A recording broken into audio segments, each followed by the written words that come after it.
You're listening to the LA Football Podcast.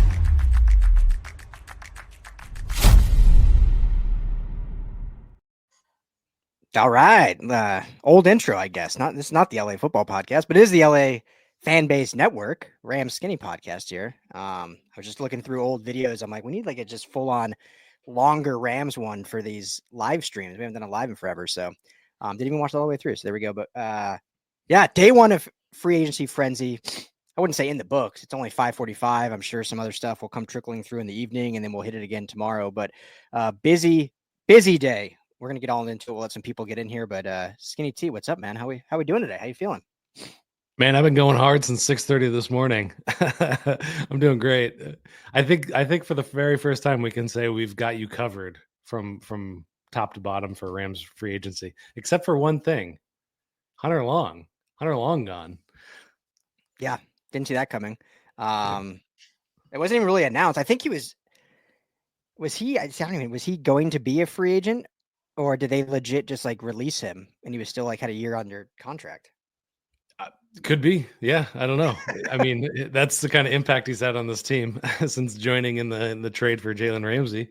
So, but we'll get that covered too. So we'll get everything done.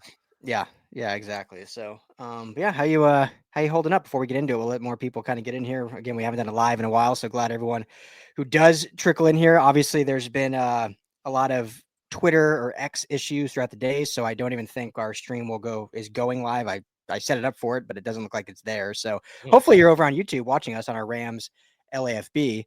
Because I just think with the Twitter issues, I'm sure there's something to do with all their streaming stuff and whatever. So yeah, it's been a day. How are you? You said going since 6:30. How are you holding up?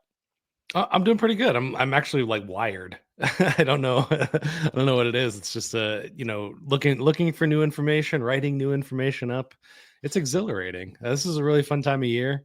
Yeah. I got NFL Plus going on in the background. They play basically the same like 3 or 4 commercials over and over again in between the stuff.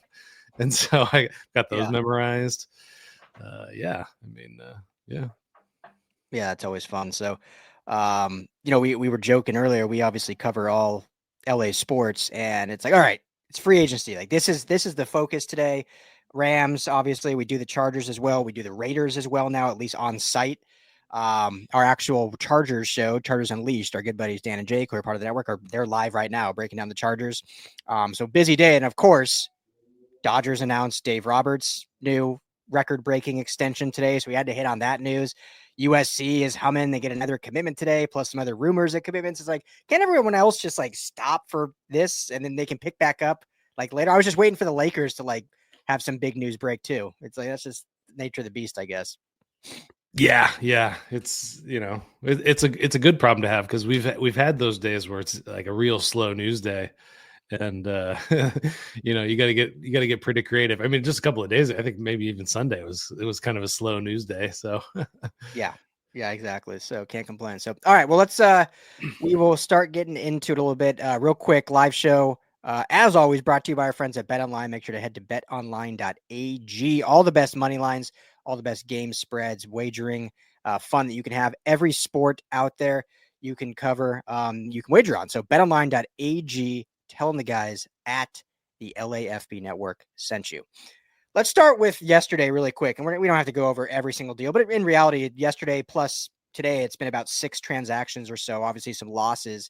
So, we can probably hit on most of them, just kind of grade and see how they did. But let's just start with yesterday, because that's the big news. Davante Adams signs a 2-year, $46 million deal. I believe $26 million guaranteed total over the 2 years. Before I give my thoughts, just your thoughts. I mean, we kind of saw the tea leaves that it could happen. I think for sure in LA, whether it was the Rams or the Chargers. But the Rams strike before the new league year even begins, since Adams was officially already waived and a free agent. Just your thoughts overall on adding Adams. Yeah, I mean, I think it's incredible. I think he's a 1,000-yard receiver, even though he played on 2 different teams and didn't really come on till late in the season. But I think automatically what comes to mind is the Allen Robinson flub from just a couple of years ago.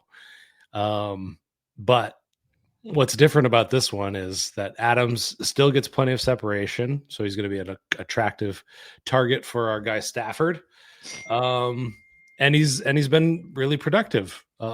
Even amid the turmoil, even amid losing quarterbacks and changing teams and playing on bad teams, and so that's a sign that he's going to continue that. So that's just kind of my initial thoughts.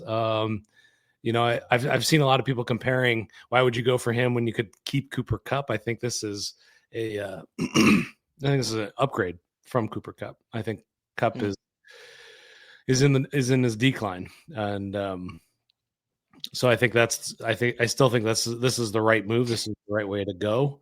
So I think it's got to you've got Puka Nacua and Davante Adams. I mean, it's exciting on paper. Yeah, it's my thought initially. What's up, Monty? What's up, man? How we doing? Thanks for hanging out. Rams are working. Rams are always working. It's funny. Before I even said it, since we cover, as I said, we cover both teams, Rams and Chargers. It's like, Rams are always moving. There's always something happening, whether it's good or bad. Like, things are happening. And the Chargers have just been basically silent today, outside of a few like internal transactions. Obviously, getting Khalil Mack back was big for them, and Chargers fans are just not happy. It's like doomsday. When you have 93 million in cap space and you don't go after anyone, I get it. It can be a little frustrating. Yeah, for sure. They have a lot of things to get to. Yeah. What are your Davante Adams thoughts? Yeah. So I was actually leaving the zoo yesterday. Took my daughter to the zoo with her cousin. When the news broke, of course, it's like whenever big news breaks, it's like you're never just like waiting for it on your computer. But luckily you were around, working hard as you always are. But yeah, I think it wasn't a huge shock just because we had kind of anticipated it coming. It just felt like a fit, regardless if the whole Stafford leaves, Aaron Rodgers comes, or Stafford's like, regardless, it just felt like Adams was going to end up in LA, and the Rams were always a little better fit than the Chargers. Chargers may have had more of a need, but based on Sean McVay versus Greg Roman and the passing offense, it just felt always like a better fit. What I was surprised about was the price point. And I kind of thought, I know Adams last year, or was going to have, if he stayed with the Jets, like a $39 million cap hit. So obviously was making a lot.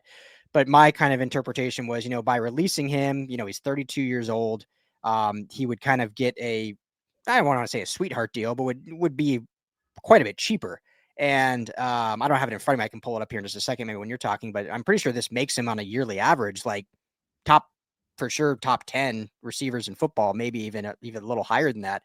And so I do agree with you that I think based on what we saw down the stretch, the last 6 games, statistically, Adams versus Kupp, it wasn't close. Adams had like almost 600 yards. I think he had 6 touchdowns, 42 receptions or whatever in those 6 games. And Kupp was like a fraction of that, as we all know, whether that was his fault or not. So statistically, I think for sure Adams does seem like a little bit of an upgrade.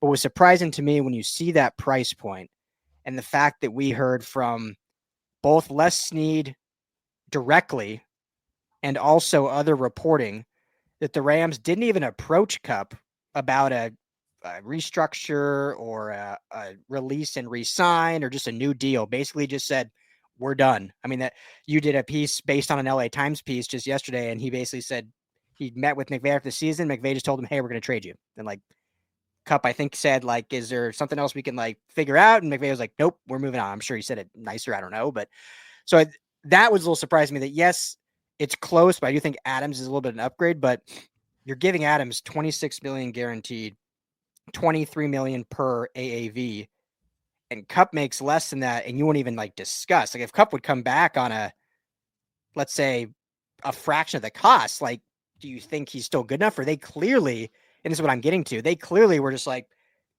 we're moving past Kupp. Like, he's either not good enough or doesn't fit in the system. So that, to me, and I'll pass it to you if you want to comment on that, that to me was not surprising. It wasn't surprising that they signed him. I do think it's a good fit. I think he'll fit really well in LA. He'll fit with the team. He'll play well with Puka. But it was more of that they were so over Cooper Kupp and so willing to give an older veteran substantially more money. It was just surprising to me. I'm not saying it was bad or good or whatever. Everyone can have their own interpretations, but that was surprising to me. Yeah, it's really interesting. That LA Times piece was really telling. Cooper Kupp kind of laid it all out there. He's talked about how angry he was and how sad it's made him and frustrated it's made him. So it's unfortunate to see that end the way it did. And I think the writing was on the wall. We weren't really pounding the table for his trade during the season, but I think you and I were both on the same page that was probably the time. His trade value was probably at its, well, it was certainly higher than it is now. I'll say that much. And to that point, they're having trouble finding a trade partner right now, which is telling about how the rest of the league sees him. Either they don't think he's worth the compensation, or they don't think he's, a playable receiver currently. I think he's got plenty in the tank. I think he could do some good things as a 2 or a 3. He showed flashes. He can still catch the ball. He can still separate pretty well. But the longevity, the durability, that's all in there. And then, you think about what Davante can do with Puka Nacua and that inside-outside ability to move. Sean McVay has his choice of who he wants to play on the outside or the inside. Both of them play the slot. Both of them can play outside. Puka Nacua has been playing on the outside more, but I think we're going to see that's going to add a really interesting layer of complexity to it. So, in terms of the fit, like you were saying, love it. I would love to know what it is that changed so dramatically. I mean, obviously, Sean McVay has such great affection for Kupp, and we don't need to talk about Kupp any longer, but it's just such an intriguing thing that he's got a lot of affection for him, but he was pretty curt, sounds like, with him and not willing to entertain, any contract negotiations, any kind of role adjustments or anything like that. It's very, very strange. And I keep thinking about that Les Snead-ism that says if it's inevitable, make it immediate. So I think maybe that kind of played into it, but I don't want to make this about Kupp. This is about Davante, and it's good. Good stuff. Well, it's a good point. And last thing I'll say, we didn't talk a ton about this specifically, but we obviously see what Kupp is on Sundays and Thursdays and Mondays and Saturdays and whatever freaking day they play in the NFL now, Black Friday. But outside of that, like, we kind of just have to go off of what either beat writers tweet or what insiders say or what the player themselves say in terms of like at practice. And I remember, Skinny, we were both there last year at the Super Bowl. And there was an event, a next gen stats event put on by the NFL, and Puka Nacua was at the event as like the player representative. And I was just thinking about this while you're talking, and he was talking about how obviously he's only been with the Rams and he's new in the NFL, but the Rams have really embraced kind of this data tracking and analytics tracking that next gen stats. And I think it was Zebra Technologies is their other partner. They can really track all these different things in practice in terms of acceleration, speed, route running, all these different data points that they can track. And so Puka Nacua talked about how that's really refined his game and how offensively they've really put an emphasis on that. So the fact that this kind of, I don't want to say came out of nowhere, but it kind of did in a way, came out of nowhere.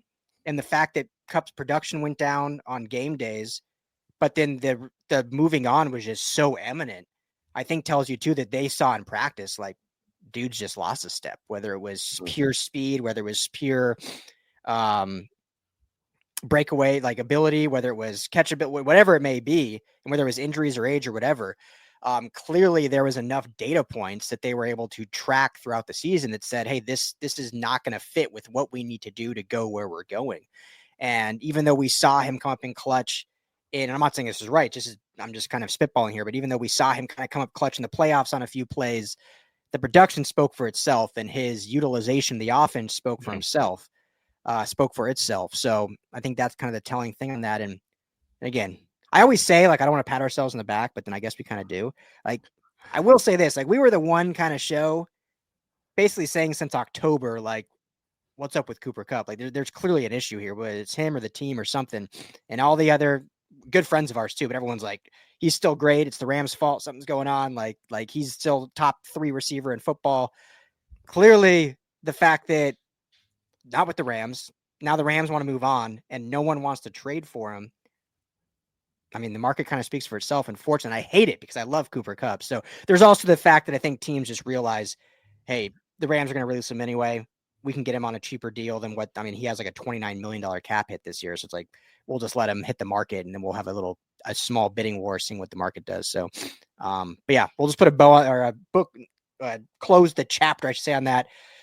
Cooper Kupp, sad day for the Rams. But I think getting Davante Adams is certainly a nice piece, and it'll be fun to see him in horns out here. Yeah, Puka Nacua is a little bit too obsessed with one aspect of Davante Adams that I find really interesting. The Taco Bell sponsorship, the Taco Bell partnership that he has. Yeah. He's mentioned it twice. He tweeted about it. Or not Wow. tweeted, he posted to Instagram. He wants to get in on that sponsorship. Okay. And then he talked to Pat McAfee about maybe there's a deal to get number 17 if he cuts him in on the Taco Bell money. Now, good for him. Now, Puka Nacua had a problem with fast food. He was kind of hooked on the convenience of French fries and burgers, and Cooper Kupp got him out of that. Cooper Kupp was the one that like taught him, nutrition, and they were working out, and he was throwing up and getting all the bad effects from fast food. So you're keep saying your eye out if he the puts signing could have some ramifications, is what you're saying? Maybe some Taco Bell ramifications, some late night door dashing. I've eaten Taco Bell like once in the past year, and it is great for those late night cravings. I'll say, dude, I was doing. So me and my wife went through a phase where we were just like using DoorDash way too much. It's so easy, but it's like, but it's all like you're getting all like bad food, especially when you use it at night. So we were starting to do really good. Then last week, it rained, and it's going to rain again this week. Got on a little DoorDash bender, and I think it was we hadn't done at least we still hadn't done like late night. It was just like dinner. I just had the urge. I couldn't sustain it. I think it was Thursday night. We're watching that new Netflix show based on Jeannie Buss, and had to order some late night Taco Bell at like 11 o'clock. And I felt it the next morning. So Puka, don't get on that train. Stay healthy. Stay lean, baby. Yeah. So as you can hear my wife, I'm sure you can hear the blender going on out there making dinner with something as my daughter sneaks in here. But yeah, so good on Adams getting here. We'll see. I'm curious. You think Puka keeps 17, or do you think I think his college number was like 15? Think he goes back to like his college number and gives Davante 17, or? I don't know. That's a good question. Some guys are really, really tied to their numbers. They take it pretty seriously. Who doesn't is Darius Williams. If you go look at his past, he's had like 8 different numbers, I think, over his years. But that's neither here nor there. I think Puka should be able to keep it. Yeah, I think he's earned it. Sometimes it's like a superstition thing, right? Like he was almost rookie of the year in that number. Like he's become an elite receiver in that number. Like if you were to change and also have a down year, it's like, it's the number because I changed the number. So, well, Michael Jordan going to 45. It didn't work out. 23 is the magic. Yeah. Look, Kobe was probably one of the only ones that, Kobe and LeBron has changed his number too, but that's true. Yeah. Oh, daughter's about to slam the door, so I had to mute real quick. Beauty of doing live in the evening, with you have a family in a small apartment. But all right, let's move on. So 6 transactions today. Officially, the tampering period began today, March 10th.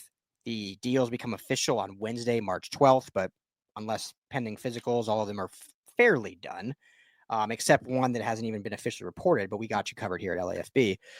So what do you want to hit each of these, or do you want to just talk kind of like, I guess, generally about all of them? How do you want to do this? Yeah, well, I think we should list them off and then kind of go through them a little bit more in depth. Yeah. Okay. Well, 2. Okay. Well, I guess 2 of these we don't even have to talk about because we did last episode. 2 of the in-house re-signings were Alaric Jackson, 3-year deal worth $57.75 million, $30 million guaranteed. At signing, total guarantee is $35.425 million, makes him roughly the 9th highest paid left tackle in football. We talked about that when it happened about a week ago after the Stafford deal was redone. And then Tutu Atwell, just a few days ago, signed a 1-year deal worth $10 million, fully guaranteed. It was 5 guaranteed at signing and 5 base salaries. So we talked about that last episode. So then the next ones were just Jimmy Garoppolo. We'll just go one at a time. So Jimmy Garoppolo re-signed.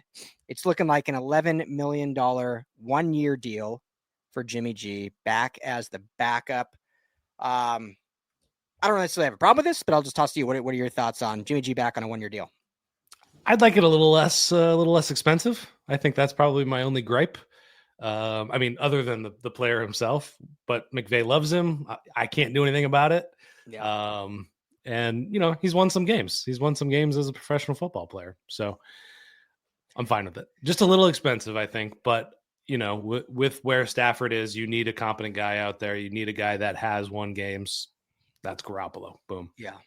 Yeah, exactly. I don't love Jimmy G, but I think it speaks to that they want an adult as a backup running, and and I don't mean that disrespectfully, but they want someone that's like, they can come in if needed and can win a couple ball games. They're not, obviously, whatever the reports were during the whole Stafford debacle, they're not moving forward in the future with Jimmy G, especially at his age after Stafford's done. But regardless what you think about him, if he had to come and play 3 games, I think you feel like you can win those 3 games. Whereas clearly we've felt this way, include the Rams do too. If Stetson Bennett's your number 2 going in, you don't feel that confident. And I still think this means the Rams, or I should say this won't stop the Rams from drafting a QB in the draft, which we've talked about a lot. And I think we'll talk about more as we get in the draft talk. But this, at least, as we've said many times, you don't want to go into the draft with glaring needs. You want to go into the draft building upon your already foundation. And so now if they go draft a quarterback in the 2nd, 3rd, 4th, whatever round, great. They can develop him. He's sitting as QB3 behind Jimmy G and Stafford. There's no pressure there. Whereas if they didn't sign Jimmy G or another quarterback for that matter, you're drafting a guy to be your backup as a rookie, or duke it out with Stetson Bennett, obviously. So I agree. A little rich, $11 million for a backup. I mean, that's pretty pricey. I don't love that, especially when all the years of having like John Wolford for like $800,000 or whatever he made as a backup. Like, definitely a little steep paying $11 million, but if you got a 37-year-old quarterback, if you got a guy that can run the system, I guess you make it happen just to cover your back. Yeah, 100%. And one of the great things about this team right now is they have so many bases covered with rookie contracts right now that you can do a thing like go get Davante Adams. You can pay a number 2 receiver like a number 1 receiver.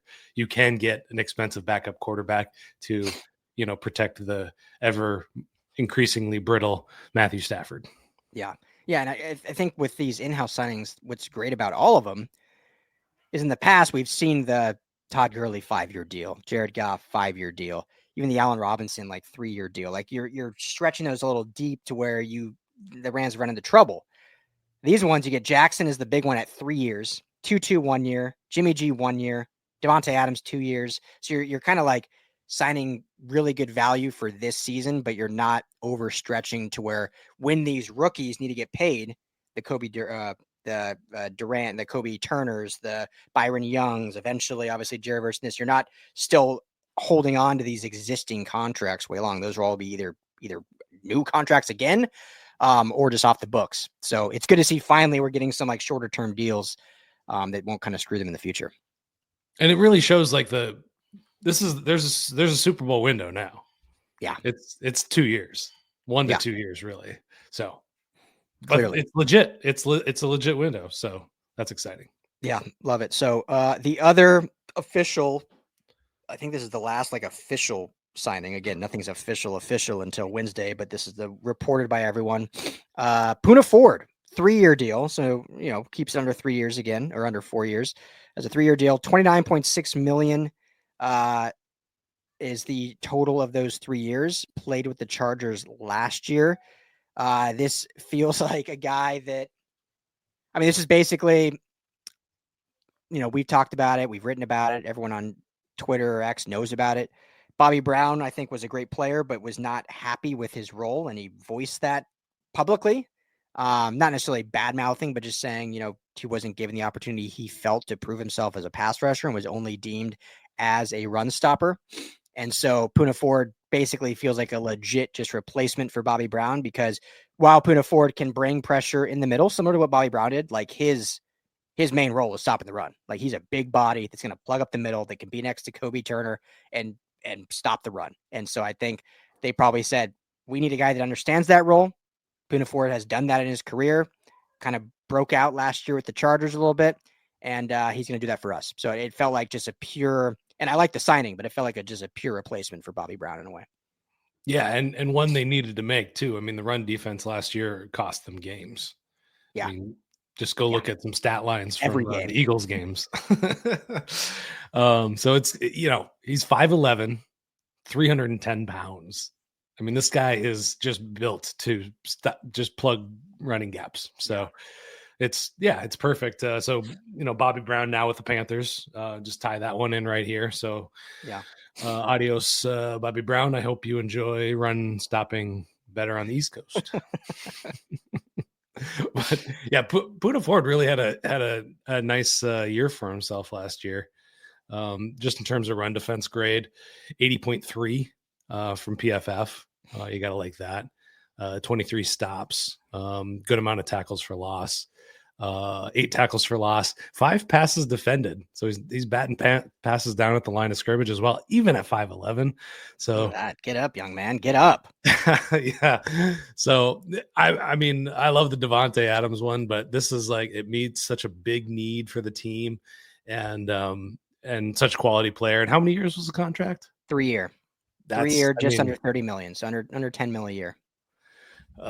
Just to answer this quick question, Ernest Jones has been re-signed already by the Seattle Seahawks. The linebacker market is drying up pretty quickly. I don't know if we'll have a chance to talk about that at all, but unfortunately, my guy, your guy, our guy, Ernest Jones, find a new home in division. Don't like that. Yeah. No, we'll end the live, I think, with some linebacker talk, because that's obviously the biggest need. And as the Rams have proven, that's not a position they clearly highly value. I wouldn't say value, but highly value, at least in free agency. So, yeah. Pinafore, great sign. Did you see? I love just how petty people are.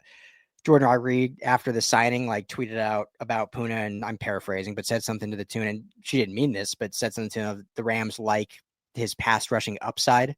And everyone just ran with that, like, oh, what a jab at Bobby Brown, like he'll sign his replacement and say the pass rushing upside. And she like quickly was like, that's not what I meant. That's just what they said. Had nothing to do with Bobby Brown, but I gotta love the pettiness. Gotta love it. Yeah. I mean, never mind. I don't need to go into it.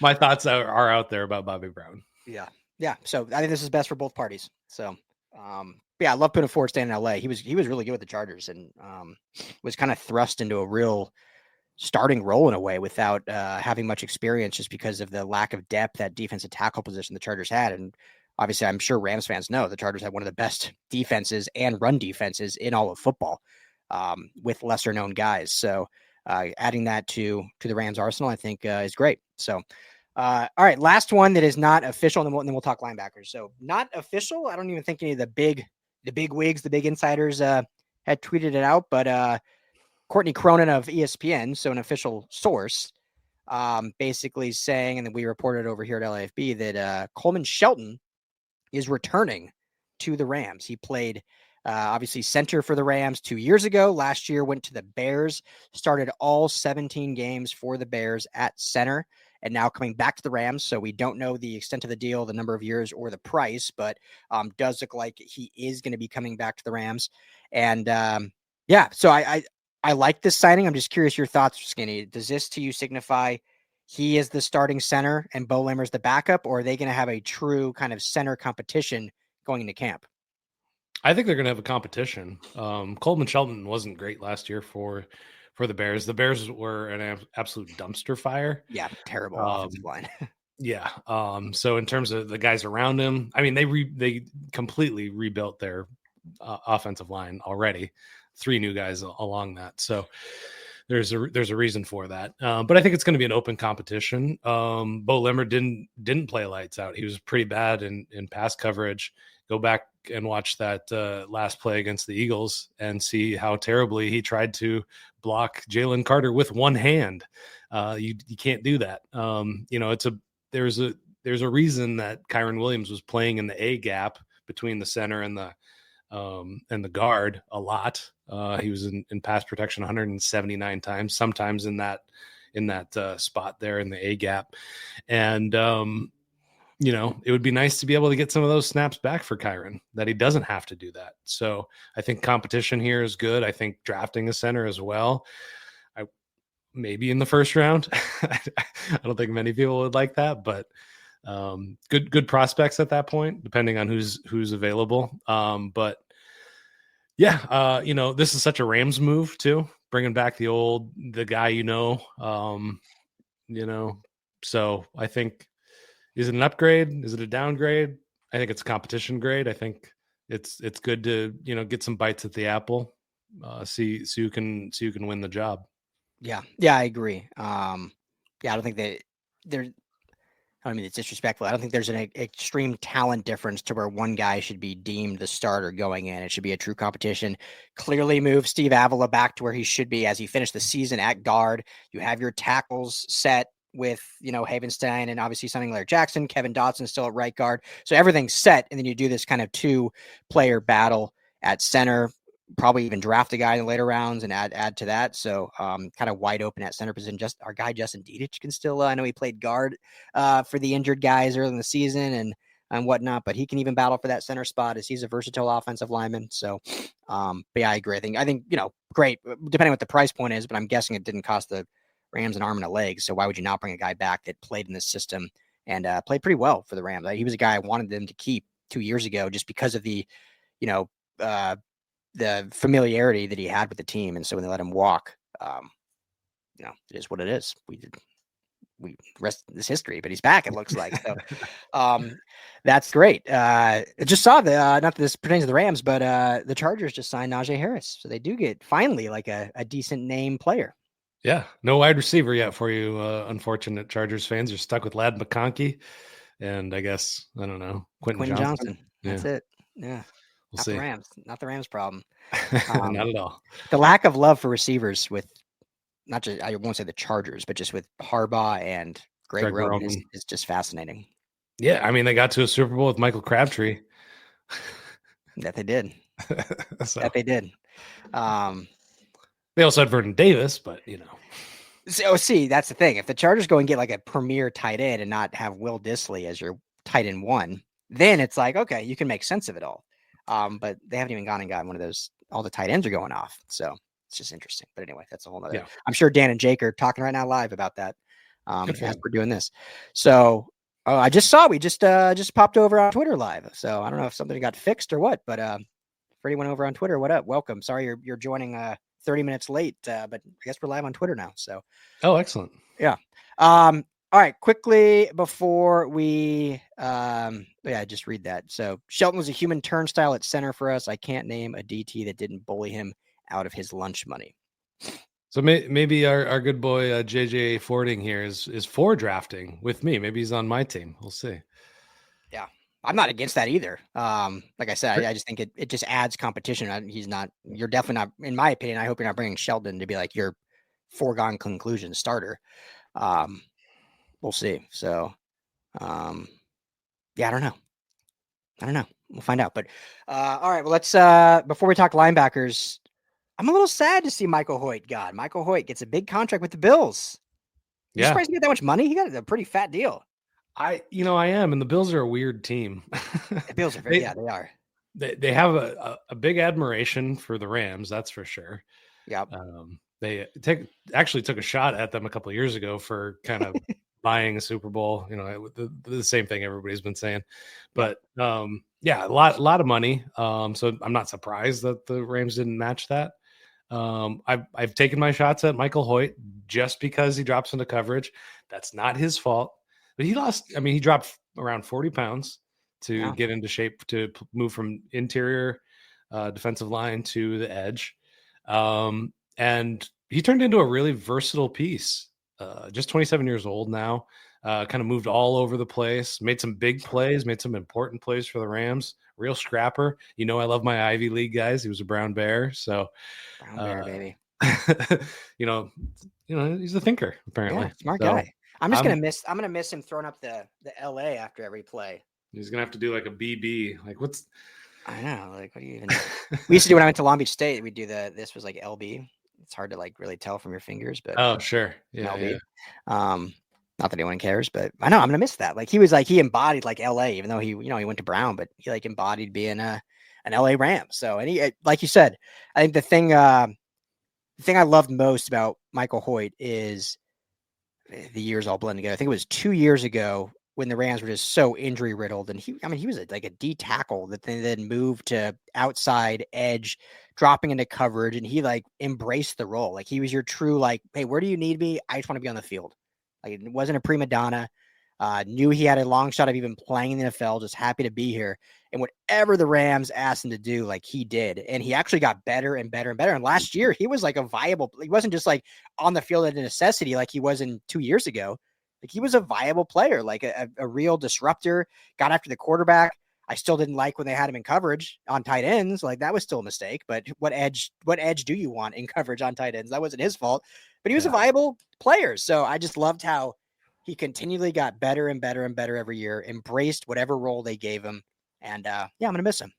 I wonder if this will trigger like going after a guy like we want, Isaiah Simmons or something like that.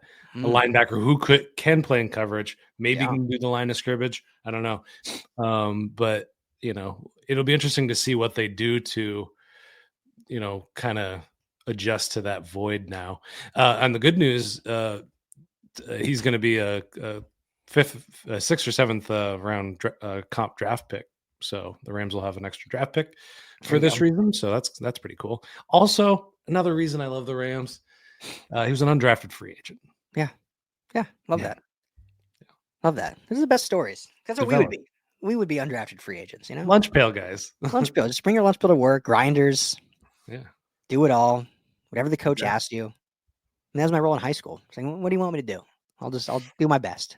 Put me not very good, but I'll like Rudy. Just gonna grind. Exactly. So, all right. Should we end with some linebacker talk here? Hunter Longon, we already mentioned that.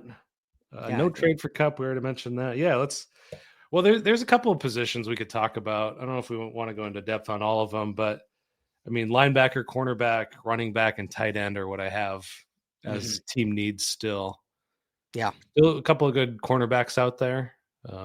Let's start with linebacker. So obviously the big one's gone that we were kind of hoping for. Some gone before free agency actually hit with I'm drawing a blank on his name now. Kansas City, Nick Bolton getting signed yesterday. But Dre Greenlaw, I know it would have been weird seeing him as a Ram, being the Rams fans hate him, being a Niner, but a good linebacker, arguably the best one on the market. He ends up signing with Denver. And then Robert Spillane was another one we kind of talked about. Obviously played for the Vegas Knights. Vegas Knights is the hockey team, Vegas Raiders. He signs with the Patriots. He was another true, like, what I liked about him is he was like a lunch pail guy, low draft pick, came in, just grinded and became like a true like linebacker, where you picture linebacker. That was Spillane. So he's gone. But, still some options out there that they could go for. But I don't know. It feels like this is going to end up re-signing Christian Roseboom, and you're running it back with Christian Roseboom. And we just said we love undrafted free agents. So, and their undrafted free agent out of LSU, Omar Spates, and then potentially draft someone late. It just feels like that's going to happen because the Rams just don't seem to value the linebacker position. But is there a name or two you're looking at, or are you just thinking that's probably what's going to happen? I mean, because they don't value them that highly. And all the good ones, I mean, not all the good ones, all the highly rated ones are gone. But take a flyer on Davante David. Any interest you in that? I don't know. Yeah. I don't know. Kaiser White. I think he re-signed already, didn't he? Did David? he? I think he just said today re-signed with the Buccaneers. These live trackers, they're a little slow. Yeah, maybe it could be. I don't remember seeing that. I'm honestly just looking at over the cap, and they have him as re-signed, but that could be Tampa Bay. To Tampa Bay. He did. Oh, okay, cool. EJ Speed. I don't know if he's an upgrade or not, but just another name to throw in the hat, I guess. Yeah, there's. I mean, Eric Hendricks, maybe. I mean, he's getting old, 33 years old for a linebacker. Obviously, an LA guy, played at UCLA, ended up playing a year for the Chargers, and was with the Cowboys last year. So if you want to just get a name in the room for a cheap deal, but yeah, I don't think there's anyone that's like jumping off that I'm like, all right, that's the guy that's going to come in and just start and take over the room right away. But we'll see it. We talked about this at the trade deadline. I still think you take a flyer on Devin White. That's still a Yeah. name. Like the dude's 27 years old, former 5th overall pick, was almost an all-pro in his early years with the Buccaneers. It ended really weird. Goes to, where did he go? The Giants after, and ended up getting like benched and then cut. And it was like not like a locker room, like he's just like a bad person, but just like not a fit or whatever. But like I've said, like if there's any team that can rehabilitate careers, it's the Rams. Yeah. And the dude obviously has talent. I mean, he showed it. And it'd be one thing if he was drafted 5th and was just a bust, but he had like 4 good years, and then just like his last tier fell off or whatever after the Bucs won their Super Bowl. But he was like a starter along with him and Davante David were like the 2 best linebackers in football as a pair. So that's still a name I would love to see him take a flyer on. Yeah, no, it's a good one, and I think this is a position that you don't necessarily need Fred Warner in there. You don't need to go get that guy. Mm-hmm. You just need an upgrade. They just Yeah. need an upgrade from Roseboom. I mean, if you want to talk about run defense, the defensive line was a problem, but Roseboom was a problem. I mean, so many missed tackles. He cleaned it up towards the end of the year, but with linebacker, it's like one of those things where it's like they make a lot of tackles because they're in the right position, and with Roseboom, it was like he didn't get counted as a missed tackle because he wasn't even in the right position. Yeah. Read it completely wrong. Yeah, so they just need an upgrade. So I think any of those names are an upgrade, and they probably won't cost an arm and a leg. So yeah, I mean they have to upgrade at that position. Have to, whether they get lucky with a cheap option or go after one of the bigger names that there's not a lot left, but go after one of the bigger names that is left. Because I mean I think that's such an important part of the run defense. And if you're seeing backs getting to the 3rd level on multiple runs, it's typically like, obviously the defensive line has a say in that, but it's typically linebackers that clean that up, or you're playing as a unit, right? So if there's all of a sudden 3 guys in the same gap, that's why you're seeing Saquon Barkley run for 65 and on his way to the end zone. Yeah, 100%. So, all right, what was the other position you said? It said corner. Yeah. I have Asante Samuel and Christian Fulton written down. I think Asante Samuel Young was injured last year. Weird injury, shoulder stinger kind of lingering. Mm-hmm. So if that all checks out, I'd be totally for that. On a 3-year deal, even Christian Fulton, probably just kind of a rental idea. Just pick him up for 1 year. Cornerback's really been picked over as well already. First day of tampering, and all these positions are getting picked over. It's incredible. Yeah, but I like Asante Samuel, especially at his age. I think Asante Samuel would be great if he can be fully healthy from that shoulder springer or stinger or whatever he was going through, some like nerve stingness. If that's fully healthy, that's a home run. He played really good in his career all through the Chargers until the injury last year. So I think I love that. I still have an affinity for Adoree Jackson. I think I bring it up every time we talk cornerback free agents, being a USC legend, but 30 years old. He's going to be a lot cheaper now this year than he was last year when we talked about him. So I think he's still out there as a guy you can get. And then we talked about it a few weeks ago. But I'm also in the camp of like taking a flyer on Jeff Okudah. Like 26-year-olds, played 7% of snaps last year with the Texans. Obviously, there's a reason for that. Like he wasn't good enough to be on the field, or where there was some injury stuff there as well. But again, 3rd overall pick. Like if you're going to take a flyer on like a 33-year-old, 34-year-old to see if they still got it, like why not take a flyer on a 26-year-old that was a 3rd overall pick? Yeah, absolutely. I mean, they're doing it with Emmanuel Forbes. I think he's still on the roster. So you just want to make sure it's not windy outside if he's on the field. So at least Okudah can probably keep his feet on the ground if there's a gust of wind. He's the complete opposite of Poona Ford. I hope they become like roommates or something. Yeah, that'd be great. The only other free agent idea I have here is just to change a pace at running back. Bring in J.K. Dobbins. He proved he's still got some explosiveness. He's not going to be the most he's going to be injury prone. He went down with a bit of an injury this year, nothing season ending or anything like that, but just an explosive back in the backfield. Yeah, I mean, just to, Kyron Williams is great at what he does, but he's lacking in that kind of explosive, second level, run away from the linebacker's speed. Yeah, you're really leaning into this poach the Chargers thing. I like it. I like it. Hey, they were an 11-win team last year. Yeah, and most likely Cup's going to end up with the Chargers, so why not? A lot of people think this, JJ Fording. A lot of people. Can we please bring back Akello? Go ahead, Skinny. You put it on there, so I'll let you talk first. From the Rams, they are interested in bringing him back. Now, what that means, what that looks like in practice, he made some good plays. I think he's lost a step or two, just my opinion. But he did make some really important plays, and he stepped up when they really needed him. You gotta love that. Yeah. This is always interesting because last year, after they had him play the previous year, last offseason, it was like, yeah, there's mutual interest. They both want to get a deal done. Then nothing happened until like the season had already started, and then eventually it does. And then now here we are again. Yep, mutual interest. We'd love to make it happen. So it's just, I don't know if he's wanting to just test the market and see if he can get higher value, but the Rams are holding firm at like, this is what we'll give you. Or if the Rams are wanting to see if they can get someone better, but if they can't, they'll go back to him. Like, it's kind of a weird, it's weird when both sides are like, yeah, we love it here. There's mutual interest. We want to make it happen. And then it just takes like months to actually happen. It's always weird. It's like that one friend of yours that, you've hung out with a few times, and, it's convenient, and you call them up late at night. Say, hey, what you up? Oh, so not a friend, like a friend, but with Benny's. Yeah, exactly. Okay, let's try to keep it PG. Okay, yeah, you can just say friend with Benny's. We'll leave it at that. Yeah.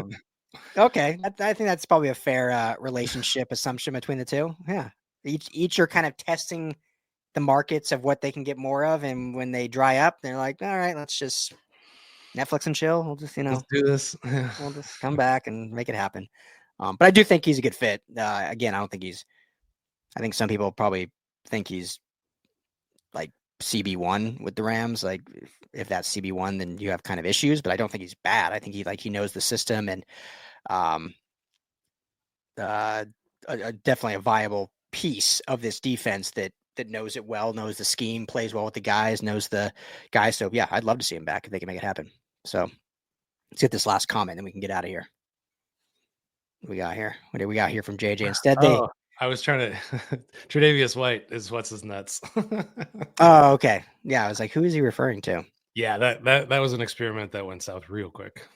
Yeah, and they bailed on that real quick. I mean, what was it, week 3 when they cut ties? Yeah, I think he was a healthy scratch for a few weeks and then out. Yeah, and he was still young, but he was obviously coming off some pretty brutal injuries. So, yeah, I mean, that kind of begs the question, right? Like, do you go after a proven guy that's getting older, but at least he's like stayed healthy and played? Or do you go take a flyer on a young kid that's hasn't lived up to their hype, but is still super young? I think either one is fine, because I don't think at this point they're not getting a CB1 at this point. I mean, Asante Samuel Jr., honestly, if he's fully healthy, he can be CB1. Like, he was that good with the Chargers at times in Brandon Staley's horrific defense for those years. So, if you have him with Darius Williams and Kobe Durant and whatnot, like that's pretty solid. But again, it's just how healthy he is. Yeah, for sure. And the Rams are coming to a head with their secondary. It's going to be a really interesting time over the next couple of years, because next year's rookie class, needing new contracts, that is, that's Kobe Durant, that's Darian Kendrick, that's Quentin Lake. Yeah. All those guys are either gone or going to need a new contract, and probably gone. That's real for quick. the most part, I think. Let's look at that whole draft class. That's a great. They drafted so many. Well, not Tre'Davious White, Trey Tomlinson. They moved on from him. We didn't mention that one yet. He's now a 49er. Logan Bruss already gone. Yeah, that whole draft class. I mean, so literally out of it. So I'll just read it really fast. Logan Bruss, Jacoby Durant, Kyron Williams, Quentin Lake, Darren Kendrick, Daniel Hardy, Russ Yeast, AJ Arcuri. I mean, if I'm betting, again, hopefully this season can change things, but if I'm betting, it might be Lake, and that's it. And I love maybe Kobe Durant also. And that's not saying I don't love. that's not saying I don't love Kyron Williams. I'm just saying based on how the Rams have played the running back market since Todd Gurley, it's just draft and replace. Like, I don't know if they're going to re-sign a running back. I don't even know if Quentin Lake makes it, and I'm a big supporter of that guy. But it's going to be interesting with the secondary, this year, next year, they're going to have to add some bodies, and they're going to have to add longer contracts. So a guy like Asante Samuel over, running it back with Akello makes a little bit more sense because it gets you, beyond that kind of cutoff date where you're going to have to end up paying a bunch of people. Yeah. So they're going to draft some this year, and they got to get a young guy in there. I mean, Darius Williams is 33 years old. Yeah. And he's still playing great. But there's an end. There's got to be an end. So that's still the big glaring weakness. They did a fantastic job drafting and just completely renovating the defensive line over the last 2 years. So I think kind of they're gonna have to do something like that for the cornerbacks. Yeah. Well, and now another Byron Murphy just extended with the Vikings. So that was a big corner that potentially was out there who I loved a lot. Had familiarity with Jimmy Lake, played for Jimmy Lake at Washington, University of Washington. So there were some ties there. But just comes across the news desk. Signs with the Vikings, 3 years, $66 million deal, $22 million average. That's pretty beefy. It's a lot of cheddar. It's a lot of quiche. Is that more than what I don't speak Spanish. Pat Surtain's getting? I know Pat Surtain became the highest paid, and then J.C. Horn just today surpassed him. Yeah. Does that pass them now for year over year? I don't know. I've been just looking at contract numbers all day. I don't know what is with what position anymore. Little LA tie-in here. All right. 100%. What about Schlesinger? Schlesinger, yeah. Schlesinger. I'd rather have Carson Schlesinger. Yeah. K. Madrano has a lot of physical tools, and thanks Willie Bowen for the comment. But K. Madrano has a lot of those intangible tools, and he showed up at the combine. I think he was the fastest linebacker in the 40 at the combine. But Schlesinger, just productivity. I mean, it was unreal what he did last year with UCLA. Came out of nowhere. Just some dude that no one had heard of. No one could say his last name, and all of a sudden he leads the Big Ten in tackles. The dude production, and that's what the Rams need. They need a productive backer that can stop the run. Talk about a guy that's in the right place at the right time all the time, all game long. Now, can that translate to the NFL? I mean, where he falls in the draft, probably second round. Schlesinger? Yeah. I'm so curious his draft stock. Based on production alone, he seems like a second or third round pick, for sure. Yeah. But something about it just tells me he's going to end up falling to the 5th, 6th, or even 7th, which is crazy. Well, then the Rams can get him. That'd be a Rams special right there. Rams special. Daniel Hardy 2.0, but actually make the team, hopefully. Yeah. So, all right. Well, we're pushing an hour here. Anything else you want to add? No, I think we covered good ground, and probably do this tomorrow as well. Yeah, I think as long as the Rams keep making moves, I think we'll do a live in that 5:30 window every day. So thank you all for hanging out with us. What do you grade today, or just the start? I guess we'll include Davante Adams as today for the Rams. What do you give him for a grade? B+. Yeah, I think that's fair. There wasn't any you see teams you're ooh, that's an overpay. Ooh, you're paying that much for that, or man, they swung and missed. I think the Rams, got good value for Adams. And to me, it was a little rich, but it's a 2-year deal, so I'm fine with that. And he is an upgrade there. And then the rest of their transactions, I think, were all really, really good team deals. So yeah, I think B+ is good. I like that. Yeah, a couple other big swings, and they'd be in that A+ range, and I would be happy and sleep well. But yeah, they're still churning. They got something going. Something's cooking. I'll say this. I don't think you're talking skinny tees language, but I don't think a fullback is in the cards. You know who just got released or will be released? Who? Kyle Juszczyk. Really? Where the Niners is totally in just full rebuild mode? Yeah, they are. I didn't know they were getting rid of or releasing Juszczyk. Is that just because they're all right, we lost everyone else, let's just start over?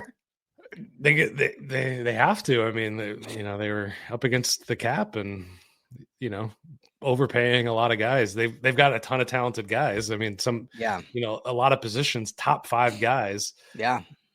You got to pay them. But Yeah. yeah, man, Willie Bowen, you're talking my language. Anyway, sorry, go ahead. Fullback. No, I mean, I would love it. I love it. Nothing like a good fullback, but I don't, in the Sean McVay system, I can't see them signing a fullback. Can you see him in that system? Are we going to see more 12 personnel this year? He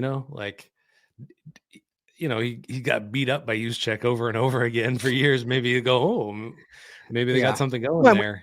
And we saw some of those random like personnel packages with what's his name lining up as, I'm trying to blank on his name now, former 7th round pick, Ben Skoranek lining up as like a fullback. That was a necessity thing. A necessity, but it was like random personnel. Like they've never run like fullback packages, and they had him like as a fullback. So is that like teasing that they want to run more, but they just didn't see a viable fullback out there? Personally, I don't think so, but you never know. I can't see them taking a roster spot though for a fullback. I just can't do it. I can't see it. Yeah. We'll see. I'm not saying I wouldn't want it. I'm just saying I don't see them doing it. I love a good fullback. I mean, looking Howard Griffith, Mike Allstott. Looking backward, I think you're absolutely right. But looking forward, I think, this offense could look a lot different without Cup. That's fair. Yeah. That's fair. Okay. Yeah. All right. Anything else? Got a couple people mad in the comments about Kyren Williams fumbling. Absolutely valid. Which is why I don't think he'll get a big contract re-signing. Yeah. Such a tough business. I know. It's just the way they do it. I mean, I will be the first to admit if they do re-sign him that I was wrong. But since Todd Gurley, it's just been this draft and replace. So they'll draft a running back this year too, for sure. Oh yeah. For sure. And yeah, if you fumble the rock, I mean, and unfortunately, Kyren Williams, and I love Kyren Williams, but every one of his fumbles was like at critical moments. Every fumble is bad. Any turnover is like, in the grand scheme of a full game, is going to have like repercussions, of course. But it's like, bro, like it's always like, oh, we're driving, or it's like, oh, in a 2-minute situation, or like, oh, in a game-winning situation. Like, just always critical moments. He just tries too hard to get an extra half a yard. Yeah, and which I love. It's what makes him special, but it also allows guys to just peanut punch that thing out. Bro, just 2 hands, basket that be like enough with the bread basket. Like get the full 2 hands, baby. They got to get a roll of duct tape all off season and just tape his 2 hands to that ball all day long, and he can't do anything else. Yeah, I hate being critical on it because it is like so hard. Like, I mean, it's easy to fumble. Like the fact that there's not more fumbling, honestly, is impressive. Because I mean, I'm a small guy, so I had small arms. The football basically took my entire forearm anyway. Yeah. But like, if I wasn't embracing that thing like a newborn child, like I would fumble every single time I got tackled. So it's impressive. It's not more, but you're making millions of dollars as a professional now. Like you gotta alleviate that. Yeah. All right, brother. Well, you've been up for hours. We've all been up for hours. I got to do a USC show now. So I'm going to be back again. Long day. Love it. Anything else before we get out of here? No, thanks. Thank you guys for showing up. And I'm always impressed with the turnout for these kinds of things. And go to YouTube, subscribe if you haven't done that yet. Just appreciate you guys so much. Yeah. Thank you as always. Rams LAFB is the YouTube. We'll be, as long as the Rams make a move, we'll try to go live every day this week. So around this 5:30 hour, I know this was just spur of the moment. So, look for us around 5:30-ish tomorrow as well. We'll try to make it happen, but, thank you as always, everyone, for hanging out. If you listen in on podcasts, Rams Skinnies, we can find us on Apple, Spotify, wherever you get your podcast, and all of our Rams content, as well as all of our Los Angeles sports content, is at LAFBnetwork.com. So appreciate all of you so much. I think a good first day for the Rams. I think they got a lot more cooking, even though they don't have a ton of money. I think they're sitting like around 28 million now left or whatever, when these deals kind of finalize. So we'll see what's really left. Hopefully tomorrow we'll have a little more clarity on that. We can update, but thank you all. Skinny T, you're the man. Great work today. Everyone be well. Talk to you all hopefully again tomorrow.